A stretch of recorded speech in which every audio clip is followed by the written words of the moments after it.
Praise God for this opportunity. Makamusta kayo? Thank you sa lahat ng nangangamusta, lalong-lalo po dun sa mga nagpre-pray, nag-encourage, at kahit sa inyong mga nagre-criticize, importante sa ating demokrasya na kung tingin yung tama ay mag-encourage at kung tingin yung mali ay mapakinggan namin ang inyong boses. Kaya nga starting today, pipilitin namin na hindi lang po ako nagsasalita, kung hindi nakikinig ng mabuti kami sa inyo. So sa comments po, kung may mga questions kayo, unlike before po na ako mismong may hawak ng phone at kapag ka nag-live, binabasa ko po. But ngayon po, ililista po namin and then in our next broadcast. We're also inviting groups, not only those who are supportive, those po na hindi naniniwala sa ating mga paninindigan, student groups, teachers groups, mga healthcare. We're willing to sit down with you in private or with Facebook at pag-usapan po natin ang mga issue sa ating lipunan. Why do we start out by praising and thanking God? Because we are here for one reason. Because we are God's creation and because God has a purpose sa ating buhay. So let me start out with that, no? Sa aking pagbabati sa lahat sa inyo, sa Luzon, Visayas, Mindanao, sa lahat ng ating kababayan, lalong-lalo na po sa ating mga OFWs na grabe po ang sakripisyo, lalo po sa mga panahon ngayon ng krisis. Sa aming pagbati sa inyo, obligasyon po namin na magtrabaho. So the last few weeks, napakinggan nyo yung word na work or parating sinasabing trabaho, trabaho, di ba? Tapos yung iba, kasi actually kung pumunta ako sa Senate yesterday at tinanong ako, Sir, are you going to work? Or sir, magtatrabaho ba kayo? Ang isasagot ko sa kanila kasi, mali ang tanong nyo eh. Bakit po? Never naman tayo tumigil sa pagtatrabaho. From May 11, when we were elected as Senate President, until yesterday, when we were replaced as Senate President, hindi naman tumitigil ang pagtatrabaho. Ang question, anong trinatrabaho natin? What is our work? Siguro, if I may use a term, nation building. Yan kasi maintindihan ng lahat, nation building. Pero babalikan ko muna yon. There was a time sa Bible po na, alam niyo naman po, nung araw, ang pagbibiyahe ay, meron na rin po silang mga vapor noon or mga bangka. Pero of course, ang most na biyahe ay mga kabayo, donkey, may gumagamit po ng camels, but most people, they walk, di ba? They walk. That's why nga po ang mga Hudyo, pagkapapasok po sa isang bahay, ang paa ang huhugasan kasi sandalyas, di ba? Wala pa namang Nike, Adidas, Puma noong mga panahon na yon. Wala rin pong mga hotel, mga Shell, Phoenix, mga gasolinahan na kompleto ng mga restaurant na may Kenny Rogers or KFC or McDo or Jollibee noon. So nung isang beses po na maglalakbay ang mga apostles kasama ang Panginoon Hesukristo, nabasa po ng ating Panginoon Hesukristo ang pag-iisip po ng mga apostles. So nung tinanong po siya, because they were asking each other, nagtatanungan sila, ang tanungan nila sa isa't isa, saan tayo kakain? Saan tayo matutulog? May pera ba tayo? Miracle after miracle, nasaksihan na po nila. So ang sabi ng Panginoon Hesukristo sa kanila, seek first my kingdom and righteousness, and everything shall be added unto you. So there are many, many lessons there. But what are the relevant lessons for us today? One, seek the kind of nation we want. Diba? Parati natin sinasabi, ganito ang gusto natin Pilipinas. Actually, mas madalas natin sabihin, ano yung Pilipinas na ayaw natin. Pero we have to envision the Pilipinas na gusto natin. So, hindi ba pag nagdadasal, let me address myself to Christians, no? Whether you're Anglican, Catholic, Evangelical Christians, di ba parati nating sinasabi sa Lord's Prayer or Apostles, yung tinuro ng Panginoon Hesukristo sa mga apostles, yung part na sinasabing, your kingdom come here on earth as it is in heaven. Ano po ibig sabihin nun? Bakit po tayo nagdadasal na yung kingdom mo sa heaven dumating dito sa earth? Kasi po perfect ang kingdom sa heaven. Walang gutom, walang injustice, wala pong nag-aaway-away, wala pong corruption, wala pong baha, kaya wala rin flood control scandal, walang may sakit, di ba? So, but it's also about a culture. So when the British colonized Singapore, they brought the British culture. When the Americans colonized the Philippines, they brought the American culture. Kaya tayo halo-halo po yung culture because ancient times, marami ng Chinese traders, and then dumating ang Kastila, then for a short while, dumating ang mga Hapon, but that was a different story, and then the Americans until Commonwealth. So what's my point? No? My point, lesson number 1, seeking His kingdom, tapos sabi, everything comes to you. Same thing po. If we build the kind of environment, the kind of culture, the kind of nation we want, hindi na natin kailangan pag-usapan yung corruption, yung equality, lack of opportunity, because magiging built-in na yon. So despite miracle after miracle, the Lord Jesus had to remind the apostles, huwag nyo nang isipin anong kakainin nyo. Huwag nyo nang isipin saan tayo matutulog. Huwag nyo nang iisipin na mapapagod ba tayo, saan tayo magpapahinga. Ang isipin nyo, ang kaharian ko at sino ako or yung righteousness ng Panginoon. So, I am constantly reminded, despite po na nagro-rotation po ang bagong 13 o bagong majority sa pag-criticize, I have to keep on message. I have to continue talking to you and explain what we're fighting for. Let me read this and let me ask you if it resonates with you, no?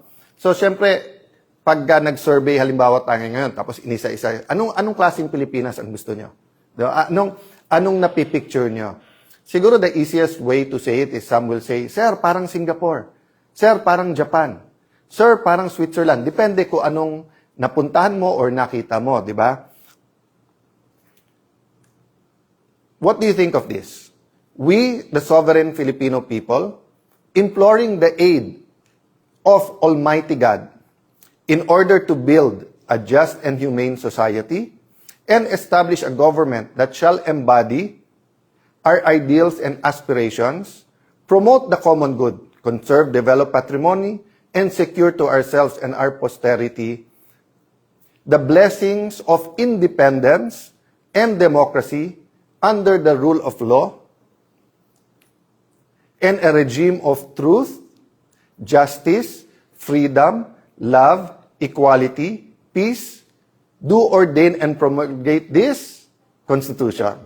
So yun, medyo sa umpisa at saka sa dulo, giveaway kasi hindi po to nilikha lang ngayon or sinulat or hindi to chinat GPT or hindi to yung parang survey. Kung hindi ito po yung preamble sa ating 1987 Philippine Constitution. Diba? Ibig sabihin po, ito po ang attempt na i-articulate kung anong Pilipinas ang gusto natin. Can I highlight for today? 1, the aid of Almighty God. So dun po sa inyo naman nagsasabing, wag nating isama ang usapin Diyos o ang batas ng Diyos sa batas ng tao o gobyerno. Hindi po, mismong konstitusyon natin sinasabi in the aid of the Almighty God. I agree with you if you say na wag nating sabihin ang Diyos, kampi kami sa amin or kampi sa inyo o kayo, demonyo kami. Ganito. I agree with you kasi nga dapat we're on God's side. Hindi dapat nating claim na God is on our side, di ba?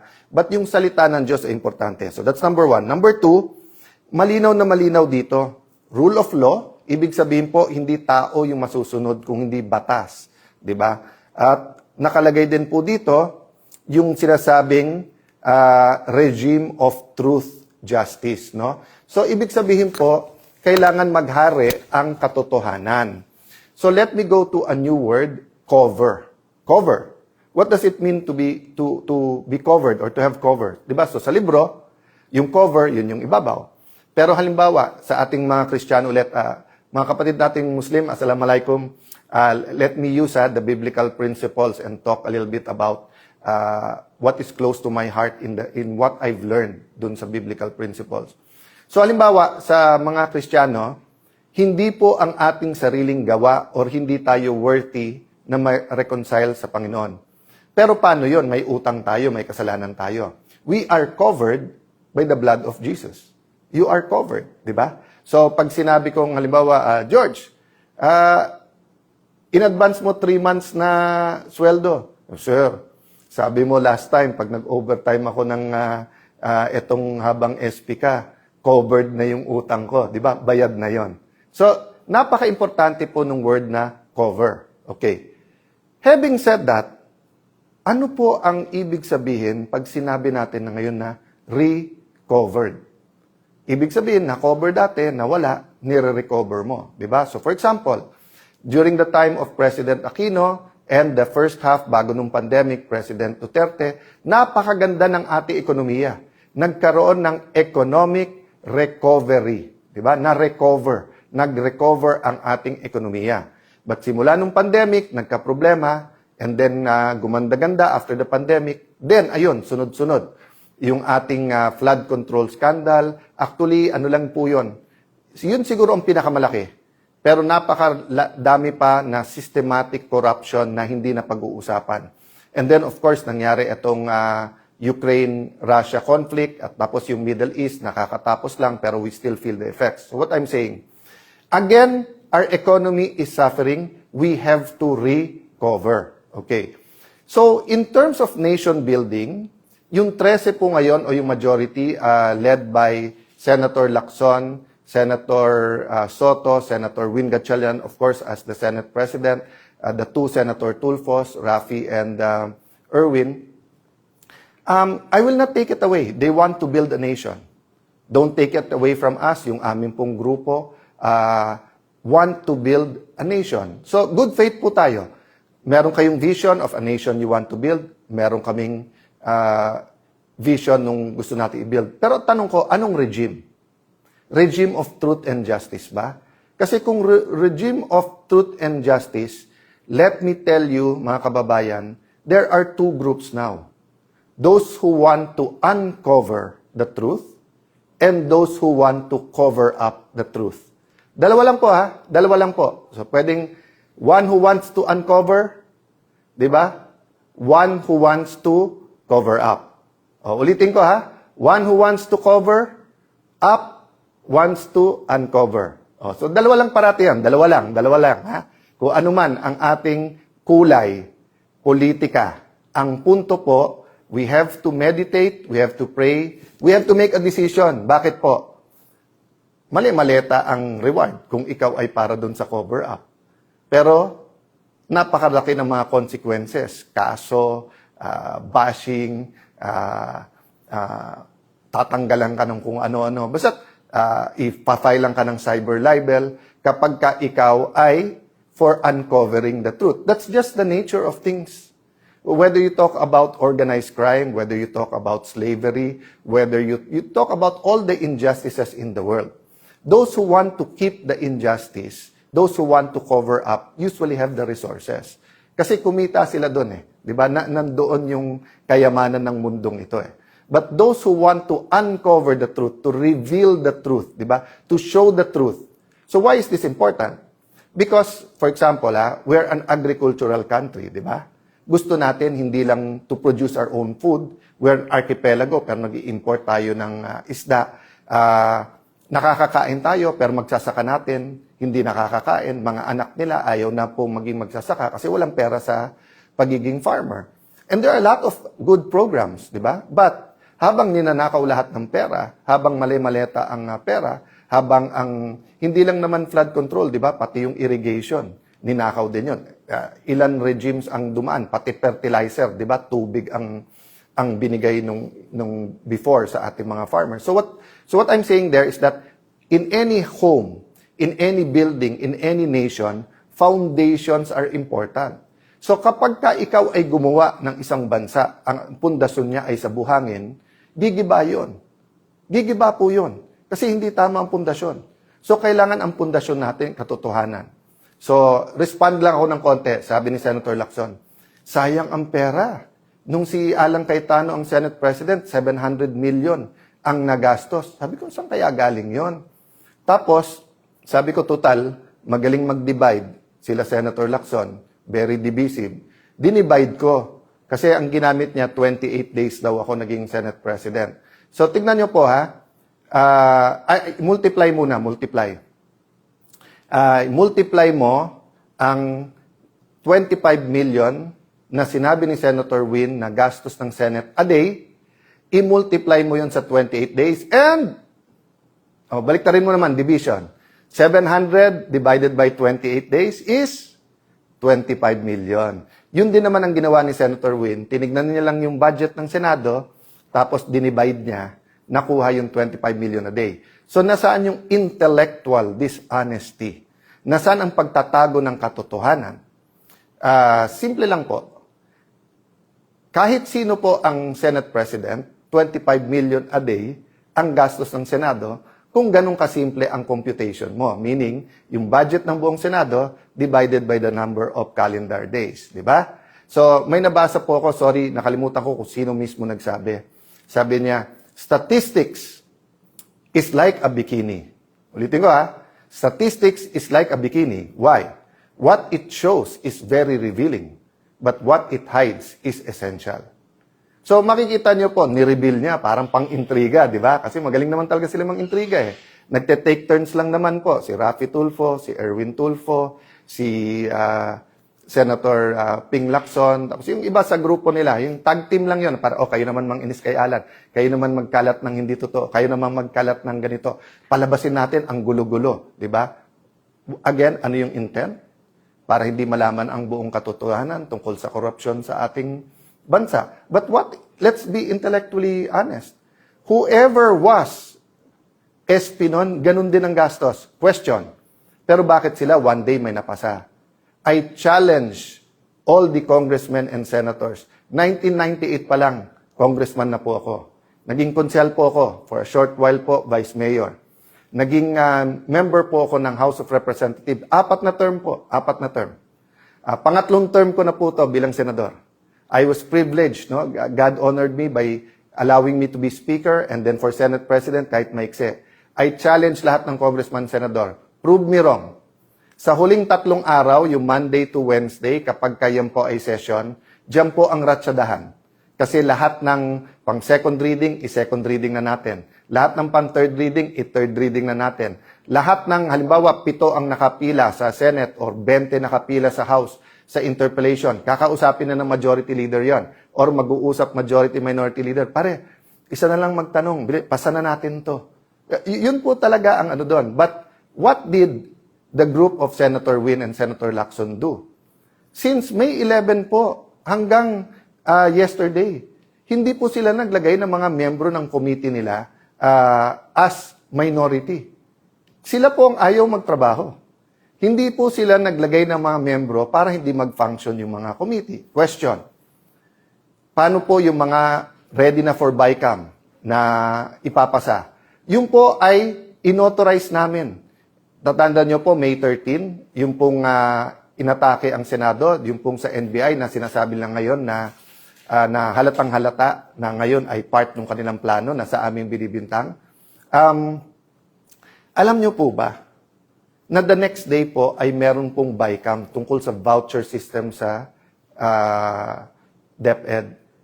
Yun po ay nakakasana sa House of Representatives. Nag-confirm ako, tinawagan ko mismo si Speaker D na pupunta po ako doon. Tapos nagkagulo. Kinancel nila po yun. Kung hindi ako nagkakamali, si Senator Bam Aquino ang chairman nun, ang magpapatuloy nun. Meron napakarami pong hearing. Yung hearing si Senator Pia tinuloy. Yung kay Senator Pangilinan, nagtanong naman siya sa floor, pero sunod-sunod na batiko sa iba't ibang mga pahayagan at online, kawawa daw yung farmers, dumating po sa Senate, tapos pagkatapos hindi pinakinggan. Kawawa po talaga kasi nagamit sila. Kasi pwedeng ituloy ang hearing. Hindi nila tinuloy. So yung sinasabi po nilang hindi nagtrabaho, waling-waling po yun. No? Walang katotohanan, panay kasinungalingan. No? And that's why yesterday po, ang main na inuna nila ay isang bill na maganda, na gusto natin lahat, na walang ano. Ang joke nga namin, naalala nyo yung 1990s, yung pag tinanong ng bata na, anak, parang wala kang ambisyon. What's your plans? At sasabihin ng anak, ang plans ko, mami, may sampagita, may gumamela, may orchids. Kasi plants pala yon, hindi plans. So, nung tinanong yung majority, what's your plans for the special session? Waling-waling pala, di ba? So, huwag na tayo maglokohan. Yung kahapon, kasi may 13 na kayo, at gusto nyong palitan ang Senate President kasi gusto nyo tuloy-tuloy na yung impeachment at ang gusto nyo, grupo nyo ang magdikta ng tempo through the presiding officer. That's been very clear to us from the start, di ba? Nung February pa, nung ipepwesto natin si Senator Loren Legarda bilang Senate President, yun ang sinabi, hindi sila papayag dahil impeachment ang importante. Pero number 2 lang pala yung impeachment. Ang number 1, yung cover-up dito po sa flood control at napakarami pang iba. Kaya, ang message ko kay Senator Lacson, simple lang. Gusto mo, tumahimik muna ako, meditate, pray, ikaw din. Pero, Senator Lacson, napakahaba ng iyong career. Nakilala ka bilang nag-expose, nakilala ka na sinusundan mo yung ebidensya. Of course, there have been many issues also regarding you, your family, pero yung businesses nyo. Pero, sinantabi ng Pilipino yon kasi magaling ka mag-imbestiga eh. Pero ngayon, bakit? Panay comment mo na lang sa mga witnesses, pero ayaw mong humarap sila sa committee. So, ako hindi ko sinasabi na lahat ng witnesses na to, former Marines, mga bodyguards, mga former military, active military yung iba ha, na naging security. Hindi lang ni former congressman and head of the Appropriations Committee ng House na si Saldico. Marami pa po dyan kasi alam naman po natin na parating may security naman po ang ating mga congressman, senador at mga sekretary. Di ba? Alam naman po natin yon. Alam natin hindi sila pipit bingi. So, anong mawawala na may hearing na fair at pakinggan? Pero in the meantime, inuubos kami. Di ba? Kaya ang susunod daw, si Senator Marcoleta. Di ba? So, and then si Senator Bongo. So, I wanna honor Senator Bongo, Senator Bato, Senator Marcoleta, Senator Jinggoy. Bakit? Before May 11 po, nung nag-usap-usap kami, in fact, nagkita kami May 10 eh. At bago ko mapagharap-harap po ang 12, wala po si Senator Bato noon, nagsabi na po kaming lahat na dadaan tayo sa pagsubok na to at may magsabi na lang pag hindi na kaya. Pero napakarami nagsabi noon, kulong na kung kulong, harapin na natin kung ano to, etc. O walang hiwalayan tayo, grupo tayo. So I'd like to honor those who are in the front line. I'd like to honor those who held out, di ba? But ang problema kasi, nagbago yung laban eh. From just having a platform sa Senate para para fair yung ating impeachment, para makapag-focus tayo sa economic crisis, at para lumabas ang katotohanan, nakita na namin kung gaano kalaki ang skandalo at yung corruption na to eh. Ongoing to ha. Yung sasabihin nila na wala nang nakawan ngayon, tell that to the Marines. Nagbabago lang. So, I don't want to take up much of your time today. And I don't want to answer each of the issues in a way that will effectively conflict or confuse us, di ba? So, kung sinagot ng Panginoon Jesucristo yung mga apostles isa-isa, o ikaw, anong pagkain ang inisip mo? O ikaw, saan matutulog? O ikaw, di ba? Kasi they were not all able, may naglilimp din, di ba? So, ang concern niya, merong bang mule or donkey o kabayo na pwedeng sakyan? Those are all valid. Di ba? Kung sasabihin ngayon ng iba, kay Tano, tumahimik ka, gutom na kami, kain muna. Those are valid. And we should discuss that. Pero anong una? What's the priority? No? So, don't get mistaken. I'm talking about the principle. I'm not comparing. Ayan, babaluktutin na naman ng iba. Sasabihin, kino-compare natin ang struggle. God is God. And we have to pray that we're on God's side. But there are principles He teaches us. So, di ba ano sabi ko sa inyo kanina? Nation building. At saan natin umpisahan yung nation building? Sa pundasyon. Rule of law. Di ba? Regime of justice and truth. Kung walang justice and truth, yung binibuild po natin para natin nilagyan ng anay.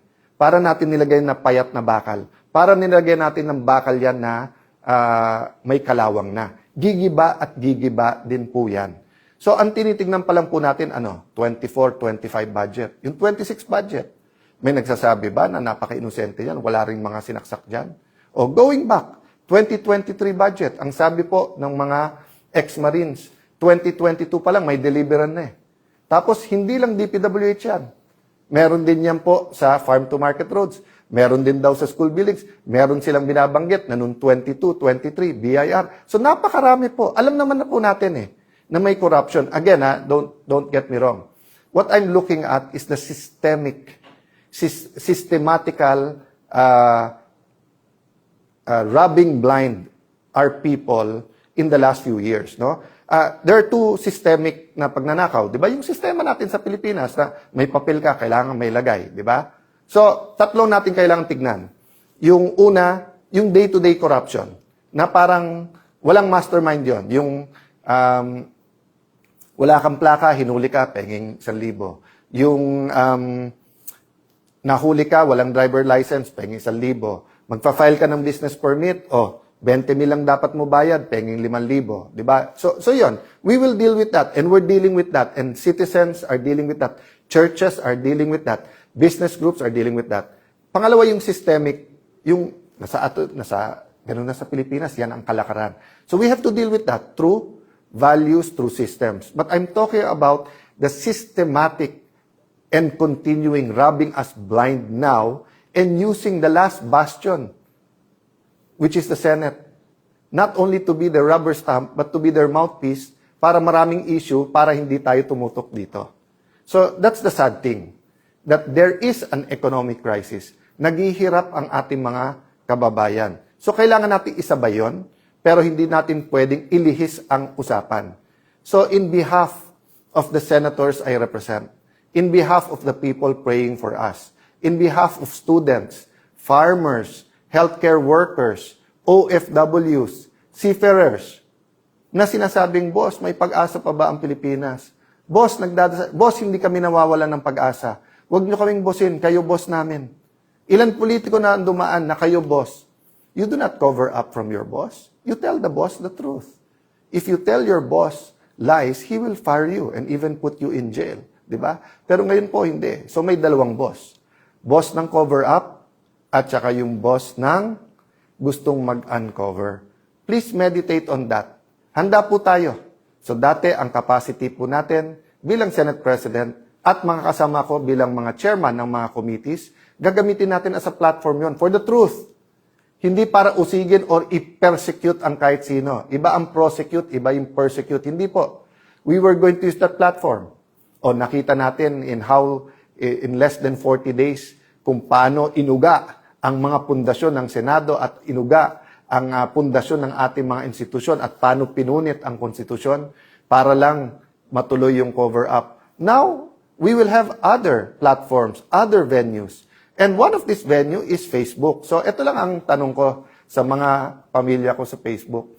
Bakit si Senator Lacson at yung Senator Raffy Tulfo, Senator Erwin Tulfo, na gumagamit din naman sila ng Facebook, na tignan nyo nga sa Senate, bawat salita, tumingin lang ng ganun, gumanon, may sumusunod sa kanila di ba? O tapos, makikita mo, pati kay Senator Lacson, yung angal ni Senator Marcoleta, pati sa CA, kahit anong committee, ini-edit, pinapaganda yung itsura, di ba? Yung sa NBI, hindi ko alam, totoo ba yun, yung talagang nag-ayos nung hearing, or everyone is aware that it's not only mainstream, meron din social media, but kayo galit na galit pag nagpe-Facebook ako? Ang hilig nyo rin mag-Facebook. So, sasabihin nyo, hindi, kasi mas maraming nanonood kay Alan Cayetano kasi nagsasabi ako ng totoo.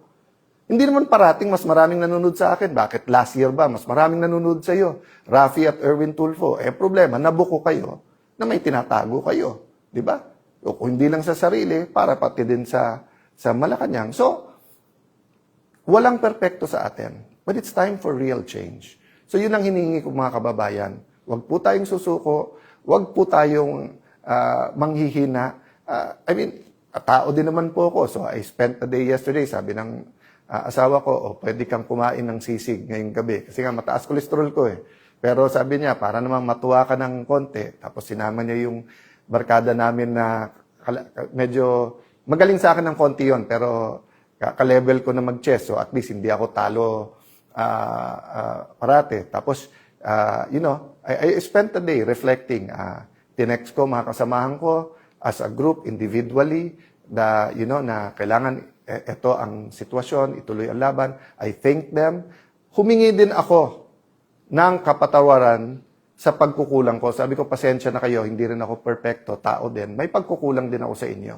So sa ating mga kababayan, kung may pagkukulang din ako sa inyo, hindi lang bilang Senate President, hindi lang bilang ordinary senator, even in how I articulate these issues, pagpasensyahan nyo.